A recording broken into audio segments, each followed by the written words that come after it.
This story is based on one of the most terrifying real mysteries ever recorded, a case so disturbing that even after decades, no one can fully explain what happened. In the winter of 1959, 9 experienced hikers entered the frozen mountains of Russia. They were young, healthy, skilled, and they never made it back. When rescuers finally found their camp, what they discovered made absolutely no sense. The tent had been cut open. From the inside, some of the hikers were found barefoot, running into deadly snowstorms. Others were discovered with horrifying injuries, broken ribs, crushed skulls, and one victim was missing her tongue. No signs of a struggle, no clear footprints from attackers, no explanation. To this day, the Dyatlov Pass incident remains one of the darkest unsolved mysteries in history. And tonight, you are going to hear the full story. January 1959, the Soviet Union. Winter covered the northern Ural Mountains in deep snow and brutal winds. Most people avoided these mountains during winter, but not this group. The hikers were experienced, highly trained. Most of them were students from the Ural Polytechnic Institute. They loved adventure, danger, exploration. The leader of the expedition was a 23-year-old engineering student named Igor Dyatlov. Calm, smart, respected. The mission was simple: travel deep into the mountains, reach a remote area called Otorten, and return home. For experienced hikers like them, it should have been difficult, but possible. The group included Igor Dyatlov, Zina Kolmogorova, Rustem Slobodin, Lyudmila Dubinina, Yuri Doroshenko, Georgy Krivonishenko, Alexander Kolovatov, Nikolai Thibault-Brignol, and Semyon Zolotaryov. 9 people, all confident, all excited. None of them knew that this would become their final journey. The group departed in late January. At first, everything seemed normal. They laughed, took photographs, wrote journal entries. The mood was positive. In photos taken during the trip, the hikers can be seen smiling, joking, playing in the snow. Nothing appeared wrong, but slowly, conditions became more dangerous. The deeper they traveled into the mountains, the colder it became. Temperatures dropped far below zero. Winds became violent. Snow buried the landscape. Visibility became poor. Still, the group pushed forward. On February 1st, weather conditions worsened dramatically. The hikers lost their planned route. Instead of reaching safer forest areas, they ended up near the side of a mountain known as Kolatchakal. In the local Mansi language, the name means Mountain of the Dead. At the time, it probably sounded like just another strange local name, but later, that detail would terrify people.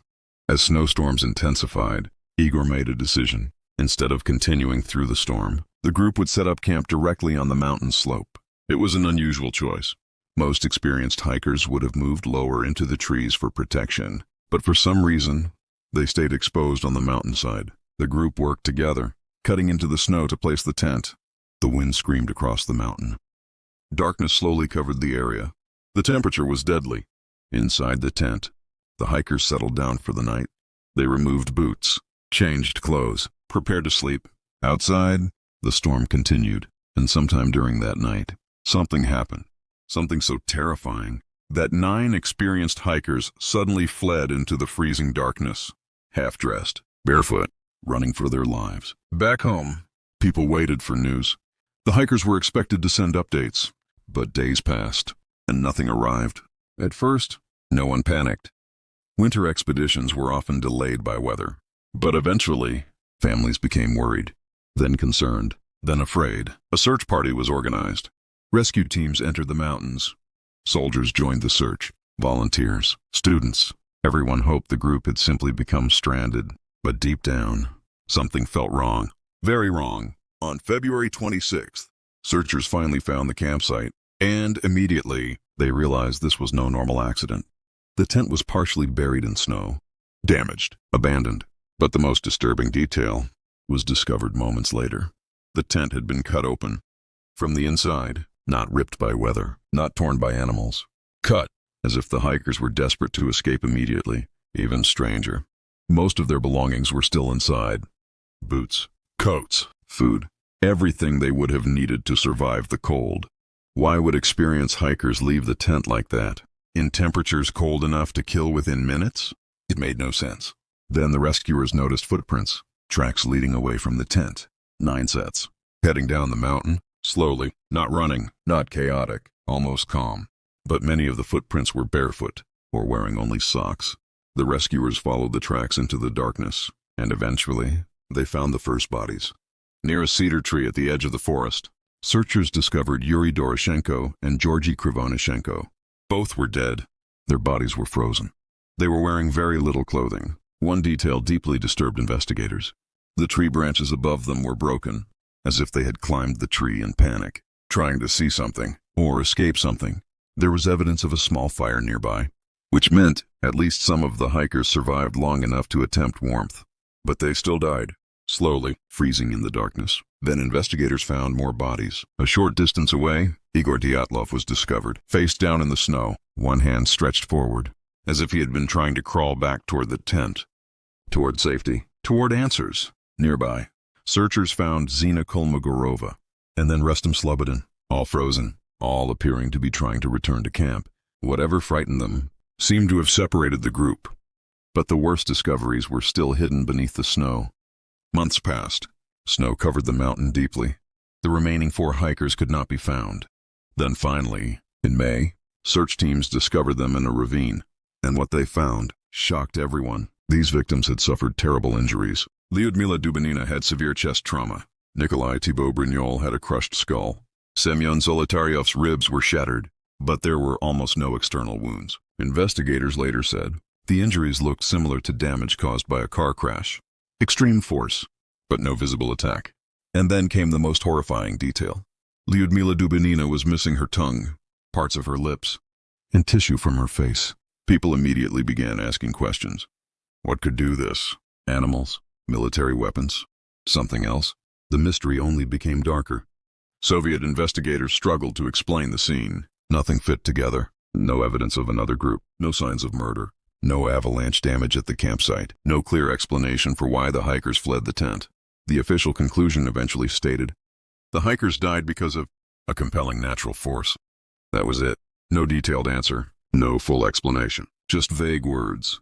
And many people believed the government was hiding something. Rumors spread quickly.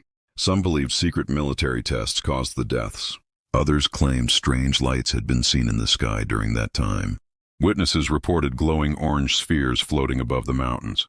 Even experienced investigators admitted some details could not be explained, and that uncertainty allowed terrifying theories to grow. One of the strangest parts of the case involved reports of glowing lights. Several people in nearby areas claimed to see mysterious orange objects in the sky, bright, silent, floating above the mountains. Some witnesses described them moving unnaturally, hovering, changing direction suddenly. Because of these reports, some people believed the hikers encountered something not human, something unknown.